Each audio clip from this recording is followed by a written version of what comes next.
Hello and welcome to Frank's School. I want to deal with these living roofs one last time right now. I even think I'll put these videos together into a little playlist, I guess. I don't know. But I want to talk about the plants themselves from the living roofs. Now I could probably list hundreds if I really tried. And I have seen other lists, they're available. And I'm not really gonna do that. But I do have a few words I want to say about it. Now, this video is a follow-up to that one, and that one. As I say, I'll put them in a playlist. There is a drawing coming.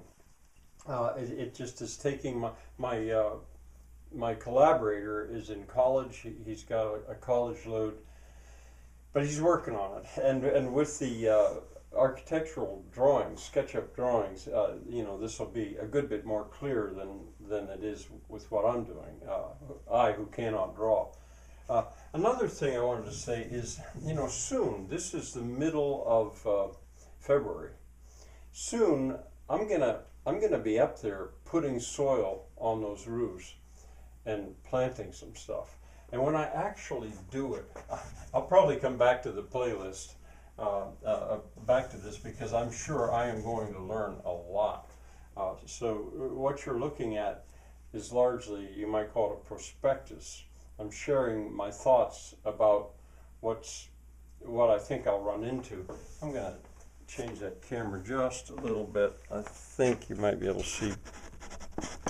Of course, I do that and usually it makes it worse. All right, now. This will be labor intensive. These folk huts, although they're less than 100 square feet, or just about 100 square feet in footprint, underneath there's 100 square feet for chickens or whatever, usable. There's a up ladder story, I call it. I don't want to say upstairs because that gives a very different idea. There's another 100 square feet. But then when you get up on the roof, since it overshoots in various directions, it's 16 foot long instead of just 12, and 14 foot wide, I think, instead of just 8. That doesn't seem right. I think it's 12 foot wide. 10. I'm just not sure right now. I can't. But anyway, from here to here, so when you look down, it's, I don't know, a little over 200 or around 200 square feet, looking straight down. But if you look at it this way, this would be 10 by 16. This would be 160 square feet, and this would be 160 square feet. That's 320 square feet. That's a garden. It could keep a person pretty busy. Now, you'll be able to garden it from right in the middle of it where there's the hatch, and the structure of the folk house is kind of another matter. But I'm getting into this right now by saying that it could be and should be labor intensive. Now if you just ignore it, leave it, don't irrigate it, nothing, but put the soil on there, I think you'll still have a living roof. I think, I was thinking in a way this might be a perfect place for crabgrass, that great enemy of people who make that huge mistake anymore of trying to establishing and going to all the bother of maintaining a lawn, which history is going to look upon as such a stupid thing to do and damaging to the environment.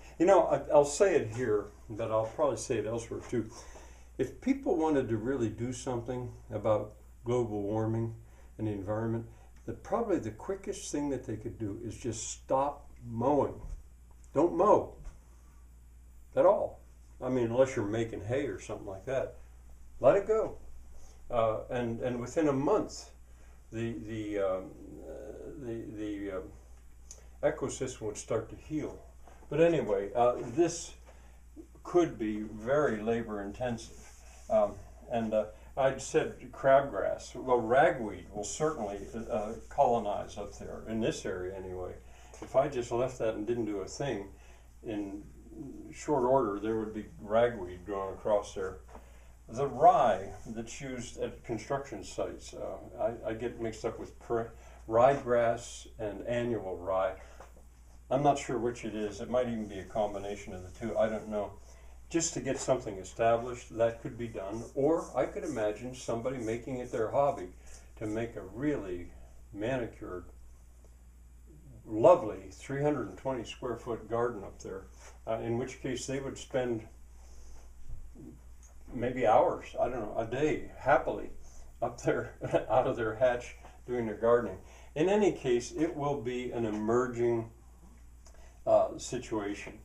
It will change. It's not going to just be one thing and then that's it. You go walk away from it. It'll develop, developing, emerging, and it can be top dressed. One of the things about that is as it gets established, you could bucket more soil. And I should also say about this, all this bucketing of water or soil or whatever, if it has to be bucketed up, the water, there'll be a pulley right in the middle of the faux cut, and a rope, and so the buckets can be drawn up, and then it can be top dressed with all kinds of stuff. I was starting to say, as the plants start to grow and it becomes more able to hold what's put there, it can be top dressed.